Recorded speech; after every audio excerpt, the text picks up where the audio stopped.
June 17th, 2026, and I want to take you back to a morning a month ago that almost nobody outside the Gulf paid enough attention to, because by the time most people clocked it, the story had already moved on to the next headline. On the morning of May 17th, 3 drones crossed into the United Arab Emirates from what officials initially just called the western border direction.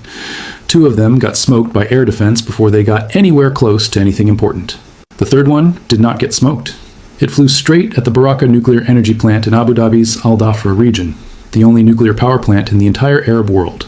The plant that single-handedly produces about a quarter of the UAE's electricity. And it slammed into an electrical generator sitting outside the inner perimeter. Fire, smoke, emergency crews.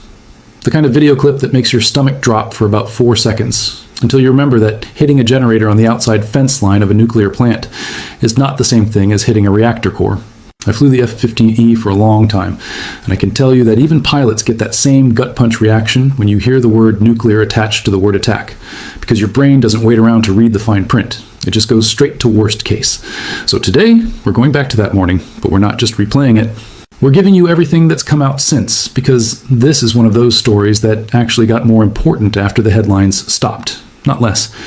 We're going to cover what the investigation found about where those drones actually launched from, what the US military quietly built up in response in the weeks that followed, a Chinese weapons story that just resolved one of the biggest open questions of this entire war.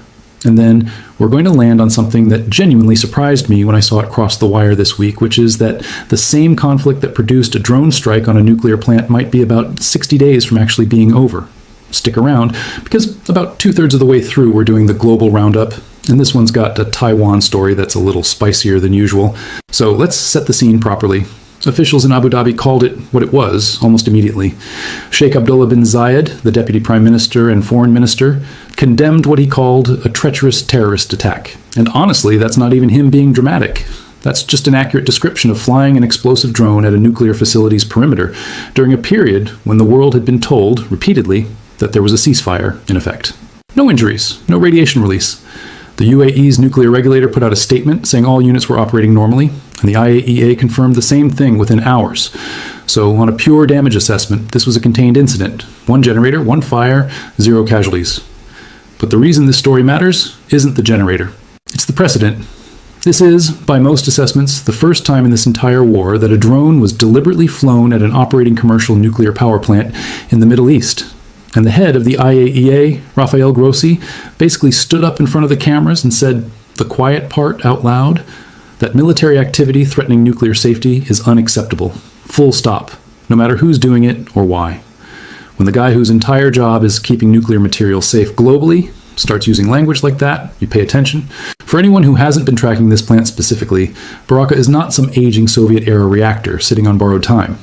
It's a roughly $20 billion facility built with South Korean expertise that came online in 2020 and runs 4 separate reactor units out in Abu Dhabi's western desert.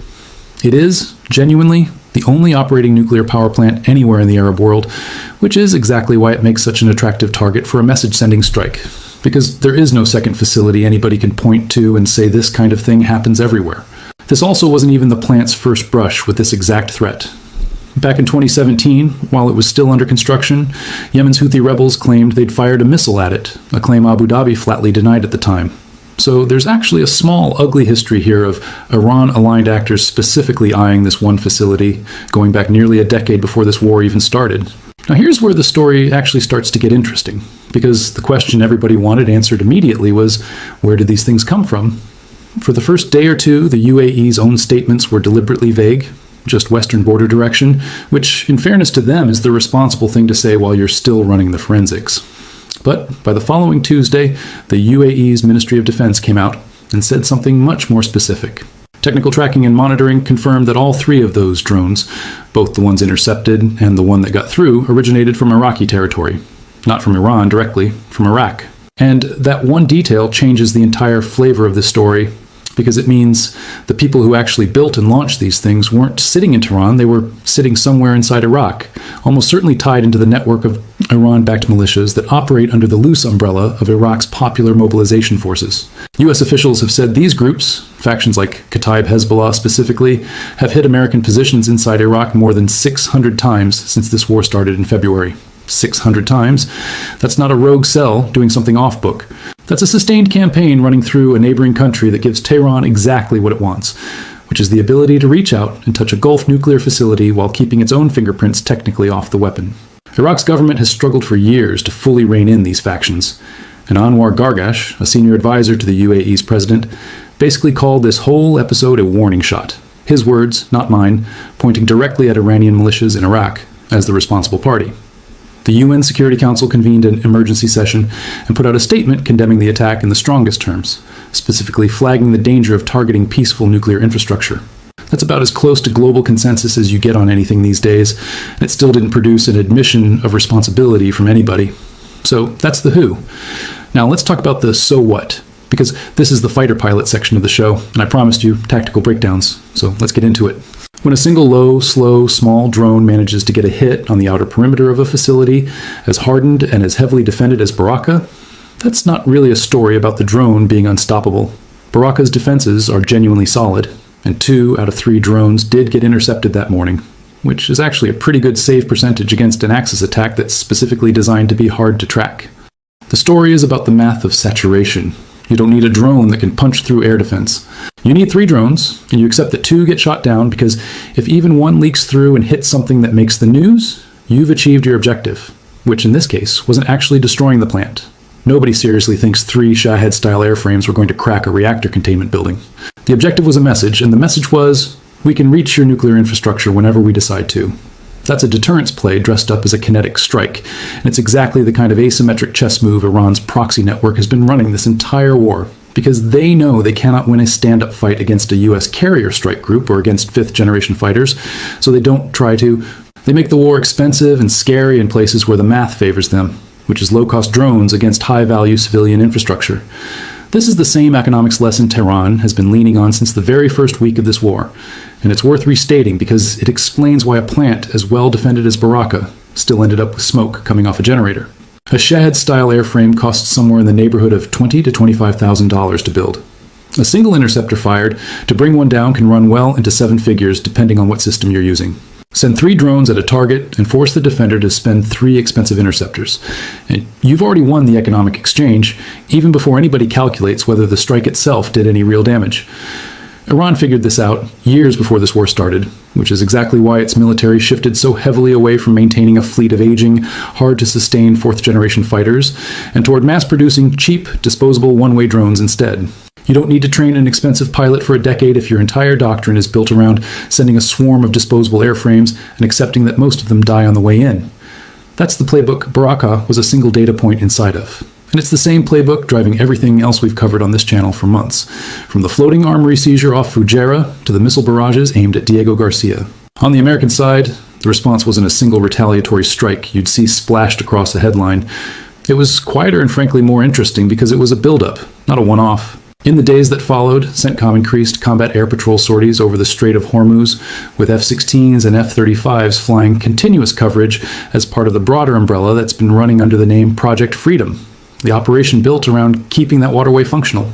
Apache attack helicopters, which, by the way, are an underrated asset in this exact scenario because their sensor suites are genuinely excellent at picking up small, slow-moving targets like quadcopters and Shahed-style loitering munitions, got pushed forward into the rotation specifically for counter-drone coverage around critical Gulf infrastructure. Patriot and THAAD batteries have been running about as hot as any air defense network in modern history, reloading and re-engaging around the clock for weeks at a stretch. And there have been credible reports, confirmed at the ambassador level, that Israeli Iron Dome batteries are now physically present on UAE soil, which, if you told me 5 years ago that Israeli air defense systems would be defending Emirati skies, I would have asked what you'd been smoking. But that's the coalition that's actually formed here, Israel, the UAE, and the United States, all stacking defensive layers against the exact same threat picture. Admiral Brad Cooper, the CENTCOM commander, told Congress something that stuck with me, that the U.S. has effectively flipped the cost curve in this drone war. For years, the problem with drone defense was that you were spending $1 million missile to kill a $25,000 drone, which is a losing trade every single time you do it.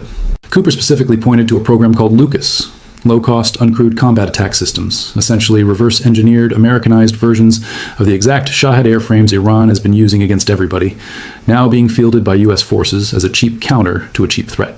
That's the kind of quiet structural fix that doesn't make for a dramatic news clip, but it's the difference between an air defense network that can sustain itself for a 6-week war versus one that can sustain itself indefinitely. If I'm advising whoever's drawing up the defensive plan for Baraka and facilities like it going forward, the Apache helicopters and the Patriot batteries are good, but they're not the whole answer. Because you genuinely cannot afford to keep launching multi-million-dollar interceptors at $25,000 quadcopters and Shahed knockoffs every single time 3 of them show up at your fence line. That math runs out eventually, no matter how big your budget is. The smarter long-term layer is high-powered microwave systems, the kind companies like Epirus have been fielding. Because instead of one shot, one kill against a single drone, you get a beam that can fry the electronics on an entire swarm in one pass. You cannot snipe your way out of a saturation attack, but you can absolutely burn your way out of one. Pair that with the kind of brute force firepower an AC-130J gunship brings, with its onboard howitzer-class cannon, or an A-10 Warthog's 30mm rotary cannon if the threat ever escalates to slower-moving boats or vehicles rather than just airframes. And you've got a layered defense that scales from cheap drones all the way up to anything Iran's Mosquito fleet might try to throw at energy infrastructure next. The lesson out of Baraka isn't that American or Emirati air defense failed. 2 out of 3 drones got killed before they did anything. The lesson is that the layer in front of the expensive interceptors needs to be cheap enough to use against every single drone, every single time, without anybody having to do the budget math mid-engagement. Now, before we get to the roundup, I want to bring you a story that ties directly back into something we've been tracking on this channel for months. Because it just resolved, and it resolved in a way that's actually wilder than the speculation was. Remember the F-15E that got shot down back in early April over southwestern Iran? The one where the weapons systems officer spent nearly 2 days evading capture in the Zagros Mountains before Delta Force and pararescue went in and pulled him out from underneath the nose of Iranian commandos? We covered that rescue when it happened. What we didn't know at the time was what actually brought that jet down. NBC News reported toward the end of May, citing multiple officials with direct knowledge of the investigation, that the aircraft